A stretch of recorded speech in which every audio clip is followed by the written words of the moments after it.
Assalamualaikum warahmatullahi wabarakatuh. Belajar kembali ya di channel Baris Kode bersama saya Hadi Nasution. Kita lanjutin materi control flow-nya masih di pengkondisian.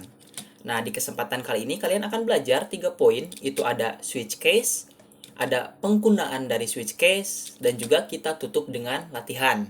Oke? Jadi, apa sih itu switch case? Nah, switch case ini itu sama kayak if else ya, yaitu cara untuk membuat keputusan pada program atau cara untuk mengkondisikan program kita.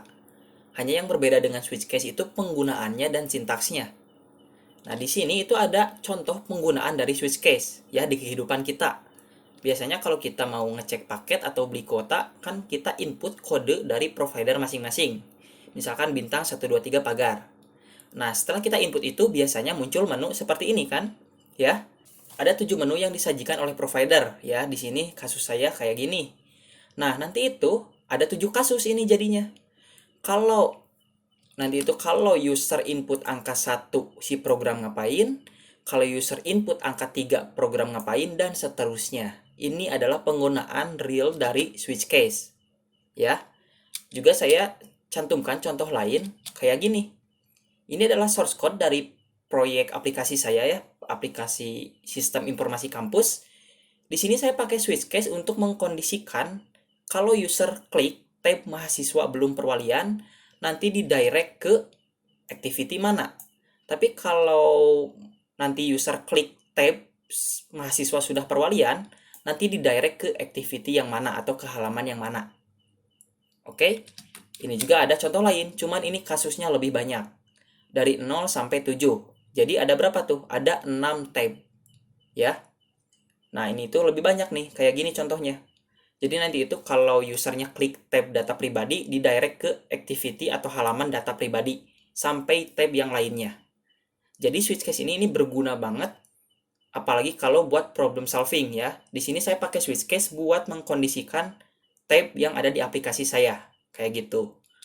Nah, ini adalah sintaks dari switch case, gampang banget, bisa diperhatikan. Di sini kita pakai keyword switch, ya. Kalau if kan kita pakai keyword if, kalau di sini kita pakai keyword switch. Lalu ada ekspresi atau kondisi yang diapit oleh kurung buka kurung tutup. Nah, nanti si kondisi ini ya, ini itu inputan user ya, atau bisa yang lainnya. Nanti itu kalau kita input, misalkan kita input X ya, maka statement yang ada di case X ini yang akan dieksekusi. Tapi kalau kita input Y, maka statement yang ada di case Y ini yang akan dieksekusi atau di kasus Y. Oke? Tapi kalau inputannya itu X bukan, Y bukan ya, pokoknya di luar dari kondisi, default ini yang akan dieksekusi. Kalau di if else itu ini itu else-nya. Oke? Nah, di sini itu ada keyword optional, yaitu break dan juga default yang warna biru ini. Ini tuh keyword sunnah gitu. Kita pakai oke, nggak pakai juga nggak akan error. Ya, biar lebih paham langsung saja kita praktekkan. Nah, di sini kita udah di Eclipse ya. Di sini kita akan bikin program yang sama banget kayak contoh pertama tadi, yaitu provider ya, menu layanan provider. Maka dari itu di sini saya sudah siapkan menunya biar nggak ngetik lagi nanti. Saya copy paste dulu, kayak gini. Nah, di sini kita paste aja ya, paste. Lalu ini kan udah ya, nanti itu bakal cetak menu. Ya. Nah, setelah cetak menu nanti user pilih menunya. Nah, kalau user udah ada kata pilih menu, maka harus ada yang namanya scanner untuk menerima input dari user. Jadi di sini kita bikin scanner kayak biasa, system in. Kayak gini ya. Nah, udah nih scanner udah dipakai, lalu kita bikin variabel untuk menampung input dari user. Karena menunya itu di sini ada 1 sampai 7, which is itu adalah integer atau angka, maka tipe data variabelnya kita kasih integer, kita kasih nama X aja. Di sini baru kita kasih input next integer. Ya. Biar user gak bingung, kita kasih pesan.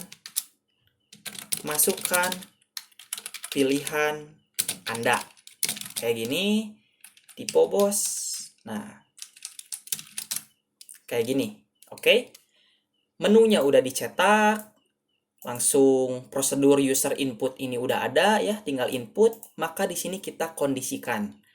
Kalau user input angka 1, program harus ngapain? Kalau user input angka 5, program harus ngapain? Oke? Maka dari itu, di sini kita pakai yang namanya switch case. Switch kayak gini. Kita pakai keyword switch. Lalu, kondisi di sini itu kita kasih variabel X, ya, variabel inputan user. Maka dari itu, di sini, karena ada 7 kasus ya, ini kan ada 7 kasus nih, maka kasus switch case-nya itu ada 7. Ya, di sini kita pakai keyword yang namanya case. Case kayak gini. Untuk kasus pertama atau kasus angka 1, itu nanti programnya harus ngapain. Kalau gitu, kalau nanti user pilih angka 1, kita cetak aja kayak gini. Permintaan diproses. Tiponya bos. Permintaan diproses. Oke? Maka kita lakukan hal yang sama untuk kasus sisanya atau untuk menu yang lain. 2, 3, 4, 5, 6, 7. Di sini kita ganti aja. 2, 3, 6, 7. Oke, kayak gini. Nah, tapi kita harus kasih kondisi default ya. Kan user itu suka iseng ya, atau enggak user itu salah gitu kan ya. Salah input. Angka 1 bukan, 7 bukan. Pokoknya di luar dari 1 sampai 7. Maka di sini kita pakai keyword default kayak gini. Kalau inputannya itu enggak sesuai, kita kasih aja pesan kayak gini. Input tidak valid. Ya, kayak gini. Udah nih, aman. Kita save dulu, lalu kita jalankan. Muncul nih. Hilang. Muncul nih menunya. Combo sakti anjay. Jangan bilang anjay, nanti saya ditewak. Saya di sini input angka 1 ya. Saya mau beli ini combo sakti. Enter. Permintaan diproses ya. Cuman di sini saya aneh. Kenapa permintaan diprosesnya itu dieksekusi 7 kali? Ininya juga dieksekusi juga, input tidak valid. Ya, kenapa bisa gini? Karena kita nggak pakai keyword break. Ya. Jadi, di sini tuh ketika kita input 1, kan harusnya eksekusi yang ada di case 1. Cuman karena nggak ada keyword break, maka case yang lain juga dihajar ke bawah sampai ke defaultnya. Maka dari itu di sini kita tambahkan keyword break. Ya, kayak gini, break. Ini tuh berhenti gitu. Jadi kalau udah cetak ini berhenti, keluar dari blok program switch case. Oke. Coba kita jalankan dulu. Ya, di sini cuman case pertama yang kita kasih keyword break. Kita lihat bedanya. Nah, kayak gini. Kalau saya input 1 kali aja permintaan diproses. Tapi kalau saya input 2, sisanya juga diproses. Jadi biar aman, kita copy paste aja untuk kasus yang lainnya. Iya, lek. Iya. Sama defaultnya. Nah, kayak gini. Aman nih. Udah ya, aman. Kita save, lalu kita coba lagi. Saya misalkan mau pilih menu hot offer. Nah, permintaan diproses. Cuman kalau gini doang, saya kurang greget gitu. Nah, di sini kan ada beli ya, ada menu beli. Beli apa? Beli combo sakti. Nah, kita kasih pilihan lagi ke user di kasus pertama ini. Biasanya nih ya, suka gini nih. Konfirmasi yes or no. Kan suka kayak gini ya. Nah, di sini lalu kita bikin variabel lagi buat nampung inputan kedua. Karena yes or no, jadi string. String y misalkan ya, kayak gini. Lalu di sini y itu input.next doang. Kayak gini. Nah, maka di sini ada kondisi lagi dong. Iya, ada kondisi lagi. Di sini kita pakai if. Jika user input ya atau y itu equals ignore case kayak gini, itu sama dengan Y, maka cetak yang ini. Kita copy paste aja ke sini, kita pindahin. Tapi kalau else if Y itu equals ignore case, apa nih? N ya, no. Cetaknya gimana? Kita cetak permintaan batal diproses ya. Nah, kita kasih kalau user ngaco ya inputnya, ada kesalahan, kondisi final else. Kita cetak aja di sini permintaan gagal diproses ya, kayak gini. Nanti itu jadi ketika user input angka 1, nanti ada kondisi lagi kayak gini. Ya, ini lebih greget nih programnya, lebih asik. Coba kita jalankan. Kita pilih combo sakti ya, kita mau beli. Konfirmasi gitu. Yes. Permintaan diproses ya. Tapi kalau kita input no, permintaan batal diproses.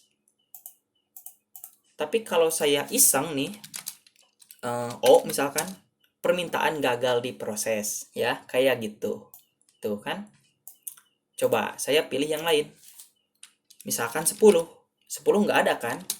Input tidak valid. Ini yang mana yang dieksekusi? Yang default ya. Yang ini nih. Ini itu yang ini nih, default ya, karena inputan itu di luar dari kondisi yang ditentukan. Ya, gampang banget. Pasti kalian udah paham logika dasarnya kayak gini. Ini adalah contoh penggunaan dari switch case.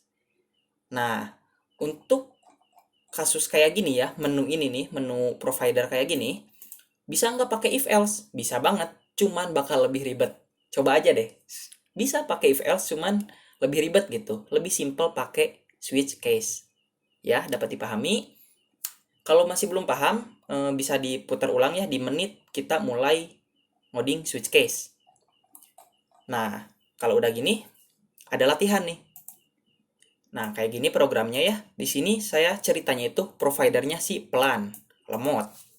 Nah, di sini kalau saya input bintang 321 pagar, ini kondisi pertama, maka menunya muncul. Oke, itu kondisi pertama. Tapi kalau saya input di luar dari bintang 321, kode tidak valid dan program selesai. Ini kondisi kedua. Ya, dan ini kondisi ketiga. Saya input benar kayak gini. Menunya muncul, lalu saya pilih 1. Saya mau beli nih combo sakti. Langsung ada konfirmasi kayak tadi. Yes. Nah, permintaan diproses. Oke. Ada kondisi lain. Misalkan bintang 321 pagar, saya beli yang paket lainnya. Enggak deh, 3 misalkan. 13 GB combo UL. Permintaan diproses. Nah, saya minta kalian bikin program sama kayak gini ya. Ada banyak kondisi, pakai switch iya, pakai if else iya. Ya, sebagai latihan penggunaan switch case dan juga if else. Udah deh gitu doang. Gampang ya, gampang banget. Nah, jadi switch case itu nggak pusing ya, malahan penggunaannya itu berguna banget. Oke, semoga dapat dipahami, semoga bermanfaat. Sampai bertemu di video selanjutnya. Terima kasih.